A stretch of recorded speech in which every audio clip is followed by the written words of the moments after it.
Galera, é o seguinte, God of War Ragnarok no PS5 parece ser o assunto do momento no que diz respeito a Sony e sua plataforma de nova geração, mas parece que existem algumas controvérsias desde as primeiras imagens do game rodando em tempo real, e existe um motivo para isso.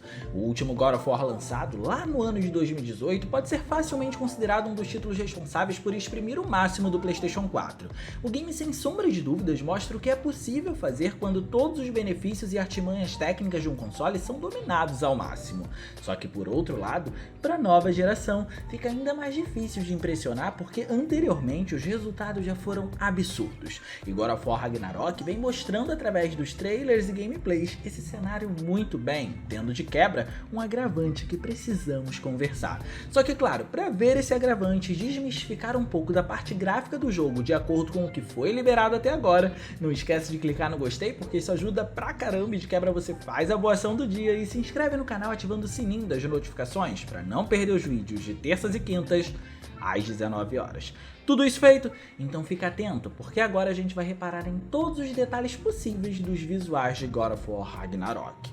Para começar, não tem muito para onde correr. Por ser uma sequência direta de um título tão impressionante no PS4, a gente eventualmente vai precisar fazer um cenário comparativo entre os dois só para entendermos o que está acontecendo com a versão de PS5 de Ragnarok a nível de elementos técnicos. Ao longo da nossa conversa, vamos reparar em biomas mostrados até agora e como está a apresentação deles, os personagens e seus detalhes, além de todas as adições e aprimoramentos feitos com base no que já havia sido visto no jogo anterior. Isso porque o motor gráfico é o mesmo, e segundo o próprio diretor do game de 2018, Cory Barlog, esse foi o principal motivo para Ragnarok ter sido desenvolvido em um espaço de tempo de aproximadamente 3 anos, o que é pouco tempo considerando as suas promessas. Mas o que precisa ser dito sem muitos rodeios é que a apresentação visual, numa primeira instância ao menos, não se distancia muito do jogo anterior no PS4, especialmente se você estiver olhando para a versão de PS4 Pro com seu modo voltado para o 4K com checkerboarding, o que já era algo impressionante de fato.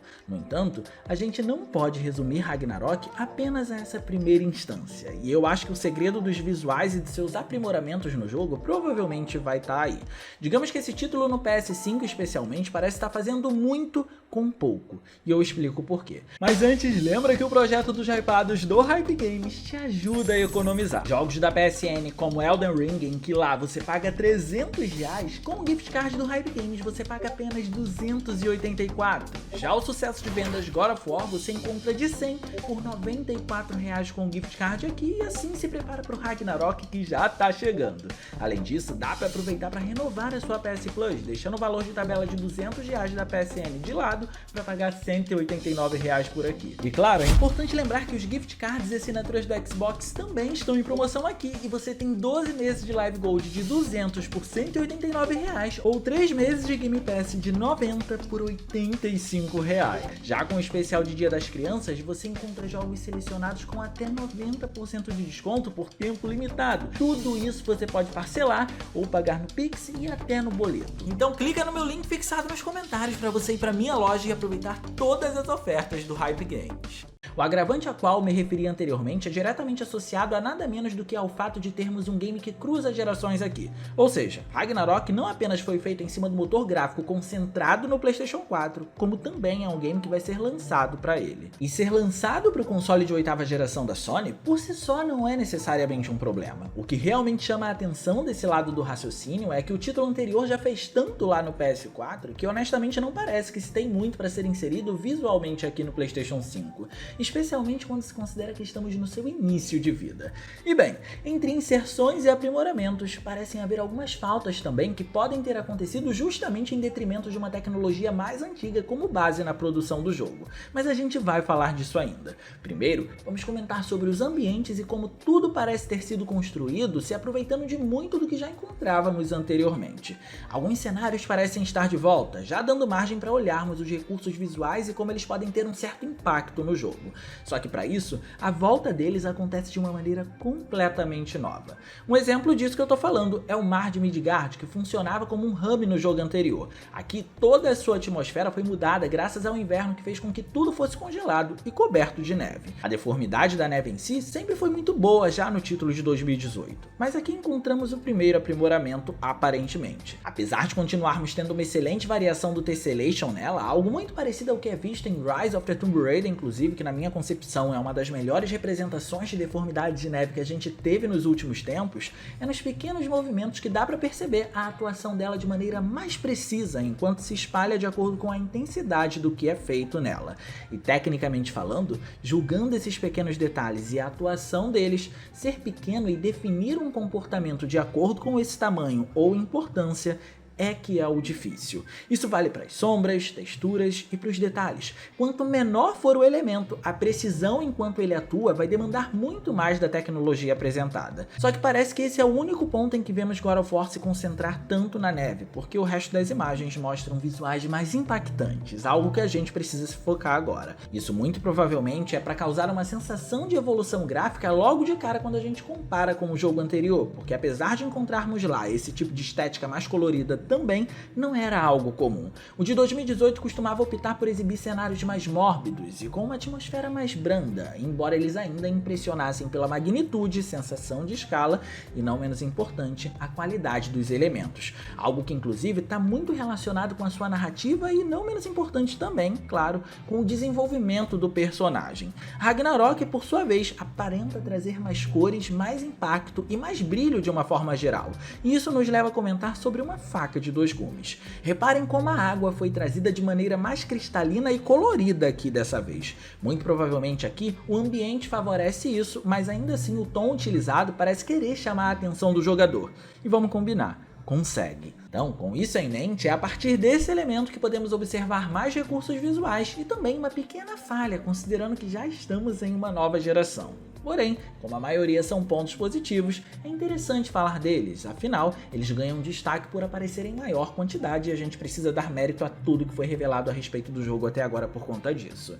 Primeiro, a simulação de água. A simulação da água em si parece ter sido levemente melhorada, só que aqui estamos falando de aprimoramentos e não de inovações completas, ok? E isso é importante de se manter em mente. A do jogo anterior parecia sofrer menos impacto, gerando inclusive menos partículas durante a sua deformidade de acordo com as ações de Kratos. Já aqui, apesar de ser uma melhoria muito mais visual, favorecendo a sua transparência inclusive e também toda a nova direção de arte que o jogo procura mostrar, essa simulação enquanto Kratos se locomove está visivelmente superior. Mas não só isso, em outros trechos conseguimos observar melhor essa movimentação de acordo com seu impacto nos cenários, que é bem bonito por sinal, e nota-se que a direção de arte foi muito bem pensada aqui para poder dar destaque para esse tipo de evento.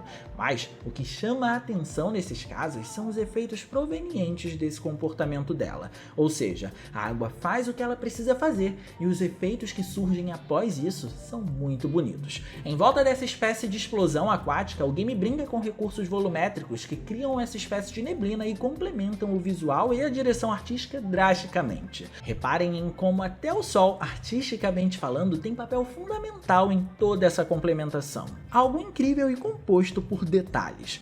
Porém, quando se fala de problemas, podemos dizer que existe um. Esse parece ter sido causado por uma limitação da tecnologia da 8ª geração e é um preço a se pagar enquanto encontrarmos jogos que cruzam gerações. God of War Ragnarok não é o primeiro que está demonstrando isso, porque já vimos Horizon Forbidden West a fazer, e ele está nos reflexos. Ragnarok parece usar recursos mais arcaicos para renderizar isso, assim como o game anterior fez. Então, ao invés de encontrarmos técnicas mais avançadas como o Ray Tracing, que é um foco geracional do PlayStation 5, vamos encontrar cubos pré-calculados e reflexos por espaçamento de tela. É claro que, apesar de já no momento dessa gameplay encontrarmos as falhas dessa técnica mais rudimentar, fazendo com que o reflexo se perca na tela em algumas vezes, não dá para dizer que ele foi mal feito ou atrapalha a experiência, mas que é uma característica da geração que antecede o PlayStation 5, isso é. O fato é que, apesar de God of War Ragnarok estar usando essas técnicas mais simples, ainda assim, aparentemente, ele faz o melhor que pode com elas, e é isso que determina um bom desenvolvimento em um game, Nem sempre você precisa estar apropriado dos recursos mais avançados e pesados do mercado para poder demonstrar um resultado exímio. A inserção do Ray Tracing que a gente está comentando aqui seria para poder demonstrar uma ruptura entre as gerações, determinando o que é a versão de PlayStation 4 e o que é a versão de PlayStation 5. Mas os visuais estão excelentes de acordo com o que a gente viu até agora, algo que provavelmente vai ser ainda mais favorecido através da exibição de números de detalhes proporcionados pela resolução em 4K que provavelmente o PlayStation 5 vai ter. E por falar nesses detalhes, vamos focar nos personagens, porque isso com toda a certeza gerou muitas controvérsias na parede comparativa entre os dois jogos. É fácil achar que eles parecem muito com os do título que antecede a esse, não tendo nenhuma evolução, mas isso é só se você olhar superficialmente. Ao que tudo indica, com as imagens liberadas que foram capturadas das animações em tempo real no PlayStation 5, melhoraram tantos pontos aqui que chego a dizer que existe um certo vão de diferenças entre um jogo e outro. Mas vamos por partes. Elementos como pelo e cabelo foram melhor renderizados. E isso longe de termos técnicas mais precisas para esse recurso como outros jogos já fazem, mas ainda assim a aparição individual dos fios é melhor representada e o mesmo serve para os pelos nas armaduras ou em animais. Nesse caso, inclusive, é necessário também destacar que isso pode acontecer porque esses pelos podem ter uma aparição mais impactante nesse jogo, de acordo com essa cena que vocês estão vendo até agora, se é que vocês me entendem. Indo além, o espalhamento de subsuperfície foi muito refinado aqui. Essa é a técnica responsável por espalhar a luz à medida em que ela penetra na pele do personagem e assim dar uma apresentação mais realista para ele.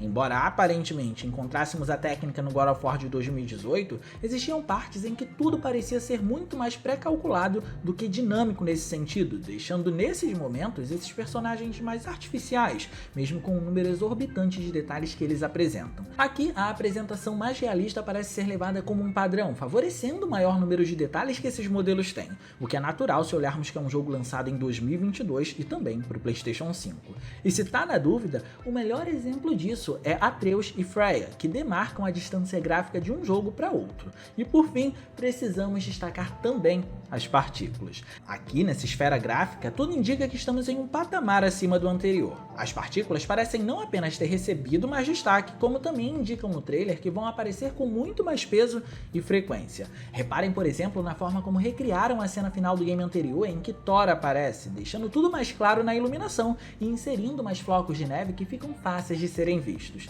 Essa representação desses flocos parece que vai ganhar ainda mais repetição e isso é interessante, porque pode determinar como essas partículas vão atuar. Ou então, reparem em como os impactos dos golpes conseguem gerar muito mais faíscas. Naturalmente, estamos falando de recursos que podem ser potencializados apenas na plataforma de nova geração, já que partículas têm sido uma meta dos desenvolvedores há um bom tempo. Jogos como Returnal, por exemplo, mostram isso usando o poder da nova geração da Sony.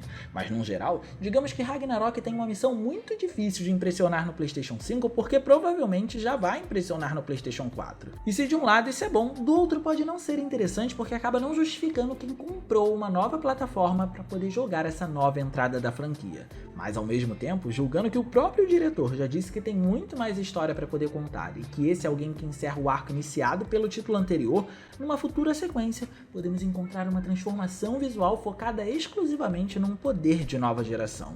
E que bom que quem iniciou a jornada no PS4 vai poder conseguir completar ela. Mas me diz aí no campo dos comentários, onde você pretende jogar God of War Ragnarok? No PlayStation 4, PlayStation 4 Pro ou PlayStation 5? Eu quero saber como vai ser a sua experiência, beleza?